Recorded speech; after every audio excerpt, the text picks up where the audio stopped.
சர்வா பாரதி தலைமையில் ஆரம்பித்திருக்கும் வித்யா skin care கம்பெனிக்குள் திடீரென சில அடியாட்கள் நுழைந்தனர். அவர்கள் மிரட்டியதை கண்டுகொள்ளாத சர்வா எப்படியோ போலீசுக்கு அழைத்து விஷயத்தை சொல்லிவிட, எவ்வளவு திமிர் இருந்தா நாங்க சொல்லிய நீ போலீஸ்க்கு போன் பண்ணுவ என்று கடுப்பான அந்த கூட்டத்தின் தலைவன், அவன் கைய கால உடைச்சி என் காலடியில கொண்டு வந்து போடுங்கடா, போலீஸ்க்கு போன் பண்ண அந்த கை இருக்கவே கூடாது என்று தன் அடியாட்களுக்கு கட்டளையிட 3 அடியாட்கள் சர்வாவை அடிப்பதற்கு அவனை நோக்கி ஓடி வந்தனர்.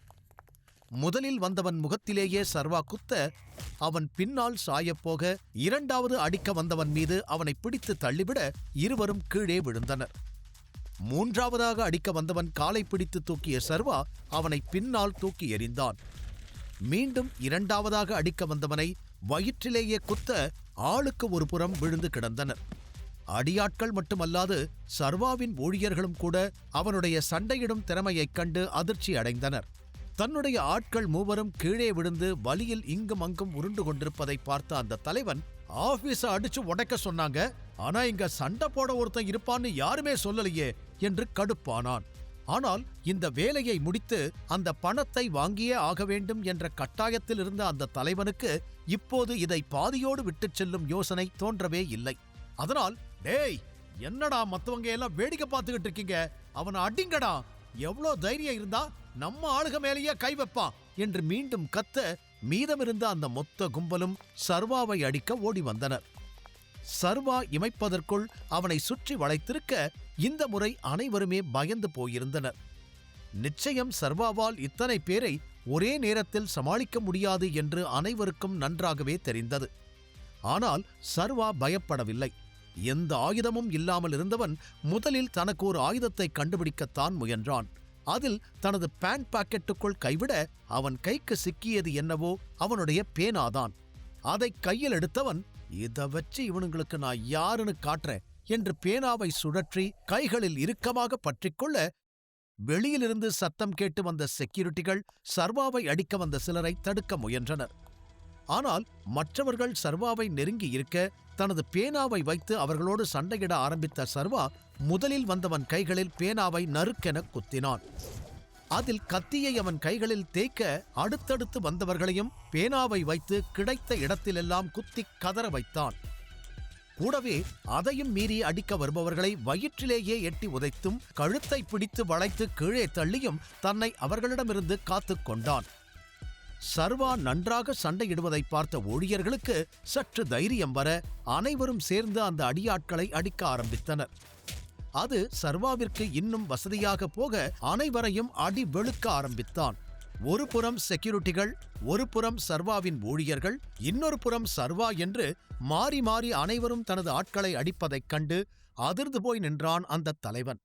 சார், உங்க பின்னாடி என்று இந்து சொல்லி முடிப்பதற்குள் தன்னை பின்னிருந்து யாரோ அட்டாக் செய்ய வருவதை புரிந்து கொண்ட சர்வா லாவகமாக தப்பித்து வந்தவன் கையை பிடித்து வளைத்து முறித்திருந்தான். பின் சிறிது நேரத்திலேயே அந்த அடியாட்கள் அனைவரும் ஆளுக்கு ஒருவர் இடத்தில் விழுந்து கிடக்க, அந்த தலைவன் மட்டும்தான் எந்த அடியும் படாமல் அப்படியே நின்றிருந்தான். ஆனால் பயத்தில் அவன் முகம் வியர்த்துப் போயிருந்தது. அனைவரையும் ஒருமுறை பார்த்த சர்வா தன் கையிலிருந்த பேனாவை கீழே போட்டுவிட்டு அந்த தலைவனை நோக்கி நடக்க, அவனோ பயத்தில் எச்சில் விழுங்கினான். என்ன அமைதியா இருக்க? வேற யாராவது இருந்தா வர சொல்லு, நான் ரெடியாதான் இருக்கேன் என்று கைகளை நெட்டி முறித்துக் கொண்டே சர்வா கூற, அந்த கூட்டத்தின் தலைவன் பேச்சற்று நின்றான். இந்த கம்பெனியை அடித்து உடைத்தால் அதிக அளவில் பணம் கிடைக்கும் என்று மட்டும்தான் அவன் நினைத்திருக்க, சர்வா போல ஒரு மாசான ஃபைட்டர் இருப்பான் என்று சிறிதும் நினைக்கவில்லை. இதை பற்றி தன்னிடம் கூறாதவர்களை நினைத்து அவன் மனதிற்குள்ளேயே திட்டிக் கொண்டிருக்க, அவன் முன்னால் சொடக்கிட்டான் சர்வா. அதில் சட்டென நிமிர்ந்து பார்த்தவன், நீ யாரு என்று சர்வாவை பார்த்து பயத்துடன் கேட்டான். அவனை இன்னும் நெருங்கி இருந்த சர்வா, உன்னோட கேள்விக்கு பதில் சொல்ல வேண்டிய இடத்துல நான் இல்ல, ஏன் கேள்விக்கு நீதான் பதில் சொல்லணும் என்று கூறியவன் ஒருமுறை அவனை மேலும் கீழும் பார்த்துவிட்டு, கேள்வி கேட்டா அதுக்கான பதில் வரணும், நான் 2வது முறை கேட்க மாட்டேன் என்று சர்வா மிரட்டியதும் 2 அடிகள் பின்னால் நகர்ந்த அந்த தலைவன், என்ன கேள்வி கேட்கணும் என்று பதற்றத்துடன் கேட்டான். உன்னை யார் இங்க அனுப்புனது? உனக்கு பணம் கொடுத்தது யாரு என்று தெளிவாக கேட்டான் சர்வா. ஆனால் அவனோ வேறு மொழியில் கேள்வி கேட்டது போல சர்வாவை பார்த்து விழித்தான். அதிலேயே சர்வாவிற்கு அவ்வளவு எளிதில் இவனிடமிருந்து உண்மையை வாங்க முடியாது என்று புரிந்துவிட, கேட்டா சொல்ல மாட்டியா என்று ஓங்கி அவன் வயிற்றிலேயே குத்திவிட்டு, சொல்லுடா, உன்னை யார் இங்க அனுப்புனது? சொல்லல, உன் ஆளுகளுக்கு விழுந்ததை விட உனக்கு டபுள் டைம் விழும் என்று மீண்டும் கைவோங்க, தீரஜ் அண்ணாதான் என்று அடி தாங்க முடியாமல் கத்திவிட்டான் அந்த அடியாள் கூட்ட தலைவன்.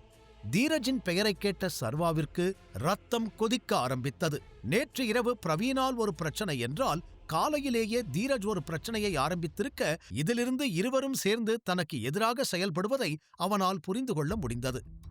ஆனால் பிரவீன் வேதிகா மீது பைத்தியமாக சுற்றுகிறான். இந்த ஒரு காரணத்தினாலே அவர்கள் இருவரும் சேரமாட்டார்கள் என்று சர்வா நினைத்திருக்க, தன்னை அழிக்க அவர்கள் ஒன்றிணைந்தது அவனுக்கு அதிர்ச்சியே. அவன் அப்படியே நின்று கொண்டிருக்க சில நொடிகளில் போலீஸ் சைரன் பலமாக கேட்டது. அதில் சர்வா மீண்டும் அவனை அடிக்காமல் பின்னால் நகர்ந்துவிட, வெளியில் ஓடிய இந்து போலீஸை பிரச்சனை நடந்த இடத்திற்கு வேகமாக அழைத்து வந்தாள். கீழே விழுந்து கிடந்த ரவுடிகளை எல்லாம் கான்ஸ்டபிள்கள் ஒருவர் பின் ஒருவராக போலீஸ் வேனில் ஏற்ற இன்ஸ்பெக்டர் அங்கு சுற்றி வேடிக்கை பார்த்து கொண்டிருந்த ஊழியர்களிடம் கேள்வி கேட்க ஆரம்பித்திருந்தார். அப்போதுதான் புரொடக்ஷன் இடத்திலிருந்து வெளியில் வந்திருந்த பாரதி போலீஸை பார்த்து அதிர்ச்சி அடைந்தார். என்ன பிரச்சனை, என்ன நடந்தது என்று புரியாமல் அங்குமிங்கும் பார்த்தவர் சர்வாவை பார்த்ததும், சர்வா என்று வேகமாக அவனிடம் ஓடி வந்தார். அம்மா என்று சர்வா அழைக்க, என்னாச்சு, போலீஸ் எல்லாம் வந்திருக்காங்க, என்ன பிரச்சனை என்று பதட்டமாக பாரதி கேட்க, லேசாக சிரித்த சர்வா, ஒண்ணு இல்லம்மா, யாருன்னு தெரியல, தேவையில்லாம பிரச்சனை பண்ண வந்தாங்க, அதான் போலீஸ் அவங்களை எல்லாம் பிடிச்சிட்டு போயிருக்காங்க. புரொடக்ஷன் எப்படி இருக்கு, எதுவும் பிரச்சனை இல்லல்ல உங்களுக்கு என்று சர்வா சாதாரணமாக நடந்ததை விளக்க, புரொடக்ஷன் எல்லாம் நல்லாதான்ப்பா போய்கிட்டு இருக்கு, நான் உள்ள வேலை தான் பார்த்துக்கிட்டு இருந்தேன், திடீர்னு ஏதோ சத்தம் கேட்டு வெளியில வந்து பார்த்தா என்று அவர் சுற்றி பார்த்து கொண்டே சொல்ல, இட்ஸ் ஓகேமா, இங்க எந்த பிரச்சனையும் இல்ல, நீங்க போய் உள்ள வேலைய பாருங்க, இது எல்லாத்தையும் முடிச்சிட்டு நானே வந்து உங்ககிட்ட ஃப்ரீயா பேசுறேன் என்று சர்வா கூறியதும் அவன் மீது இருந்த நம்பிக்கையில் தலையாட்டிவிட்டு அங்கிருந்து சென்றார் பாரதி. போலீஸ் இன்ஸ்பெக்டர் இந்துவிடம் என்ன நடந்தது என்பதை விசாரித்துக் கொண்டிருக்க, அங்கிருந்து ஓரமாக வந்த சர்வா விக்டருக்கு அழைத்தான். நிச்சயம் தீரஜுடைய நோக்கம் தனது பிசினஸை கெடுப்பது மட்டும்தான். அதற்காகத்தான் இந்த கம்பெனியின் புரொடக்ஷனை நிறுத்துவதற்கு ஆட்களை அனுப்பி இருக்கிறான் என்று தெளிவாக புரிந்தது. இருந்தும் யார் அவனுக்கு பின்னால் இருப்பது, யார் சொன்னதை கேட்டு இவ்வளவு பெரிய திட்டத்தை அவன் தீட்டினான் என்பதுதான் சர்வாவிற்கு புரியவில்லை. ஆகாஷுக்காக பழிவாங்குகிறானா, இல்லை தன்னை நேரடியாக பழிவாங்க முடிவெடுத்து விட்டானா, இல்லை அவனது கம்பெனிக்கு தான் போட்டியாக வந்துவிடுவோம் என்ற பொறாமையில் இதையெல்லாம் செய்கிறானா என பல கேள்விகள் சர்வாவின் மனதிற்குள் ஓடியது. ஆனால் எக்காரணத்தைக் கொண்டும் இந்த முறை தீரஜை மன்னிக்கக் கூடாது என்று உறுதியாக இருந்தான் சர்வா. கூடவே இந்த சம்பவம் இந்த கம்பெனிக்கு இன்னும் பலமான செக்யூரிட்டி பாதுகாப்பு வேண்டும் என்பதை காட்டியது. எந்த இடத்திலிருந்து எப்போது எந்த பிரச்சனை வரும் என்று தெரியாத நிலையில் பாதுகாப்பை பலப்படுத்துவது ஒன்றே தீர்வென நினைத்தான் சர்வா. வெகு நேரம் ரிங் ஆகியும் விக்டர் போன் எடுக்காமல் போக, அடுத்த சில நிமிடங்களில் அவனை திருப்பி அழைத்து, பாஸ், கொஞ்சம் பிஸியா இருந்தேன், அதான் போன் அட்டெண்ட் பண்ண முடியல, என்னாச்சு, ஏதாவது பிரச்சனையா என்று படபடவென கேட்டான். எவ்ரிதிங் இஸ் ஃபைன், பட் எனக்கு ஒரு 20 செக்யூரிட்டி கார்ட்ஸ் வேணும், அதுவும் நல்ல ஃபைட்டரா ட்ரெயின் ஆனவங்க வேணும் என்று சர்வா கூறியதும், ரெடி பண்ணிடலாம் பாஸ், ஆனா எதுக்கு என கேட்டான் விக்டர். அம்மாவோட ஸ்கின் கேர் கம்பெனிக்கு செக்யூரிட்டிக்கு தான். 10 பேர் டே டைம்லயும் 10 பேர் நைட் டைம்லயும் எப்பவுமே இங்க பாதுகாப்புக்கு இருக்கணும் என்று சர்வா கூற, ஓகே பாஸ், பண்ணிடலாம், எல்லாத்தையும் ஏற்பாடு பண்ணிட்டு உங்களுக்கு கால் பண்றேன் என்று விக்டர் உடனே சொன்னான். ஓகே, முடிஞ்ச வரைக்கும் இன்னைக்கு எல்லாத்தையும் ரெடி பண்ணு, நான் இப்போ கம்பெனில தான் இருக்கேன், உங்ககிட்ட இருந்து கன்ஃபர்மேஷன் வராம நான் இங்கிருந்து கிளம்ப மாட்டேன் என்று சர்வா தெளிவாக கூற, ஓகே பாஸ் என்று கூறி அழைப்பை துண்டித்தான் விக்டர். பேசி முடித்துவிட்டு திரும்ப இன்னும் போலீஸ் அவனது ஊழியர்களிடம் கேள்வி கேட்டுக் கொண்டிருந்தனர். இவ்வளவு நாள் மோனிகாவோட பிராண்டை எதிர்த்து மட்டும்தான் நான் பிசினஸ் பண்ணணும்னு நினைச்சேன், ஆனா வேதிகா ஆபீஸ்ல இருந்து என்ன போட்டியா நினைக்க ஆரம்பிச்சிட்டாங்க, இதை இப்படியே விடக்கூடாது என்று யோசனை செய்தவனுக்கு ஆலியாவின் ஞாபகம் வர உடனே அவளுக்கு போன் செய்தான்.